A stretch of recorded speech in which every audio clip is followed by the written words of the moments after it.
টাইটে ঢুকাবেন সেলটাকে, যদি না যায় একটু হালকা ঘষে দেবেন, যদি ঢুকে যাবে। দেখাচ্ছি আপনাদের, ঢুকিয়ে দেখাচ্ছি আপনাদের। এই মুহূর্তে আমার সেলটা লাগানো কমপ্লিট হয়ে গেছে, দেখতে পাচ্ছেন সেলটা লাগিয়ে দিয়েছি, ঠুকে লাগিয়েছি আমি কিন্তু, দেখছেন। এরপর আমি সেলটা ফিটিং করবো এই কলের মধ্যে।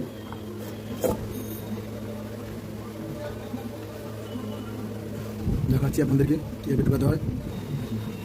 দেখুন কীভাবে সেলটা ঢুকাবেন, ঢুকে গেছে। দেখছি রোটারের সঙ্গে, এই রোটারের সঙ্গে স্টেটারের জন্য মিল থাকে, এইভাবে ঢুকবে, নাহলে প্রবলেম হতে পারে।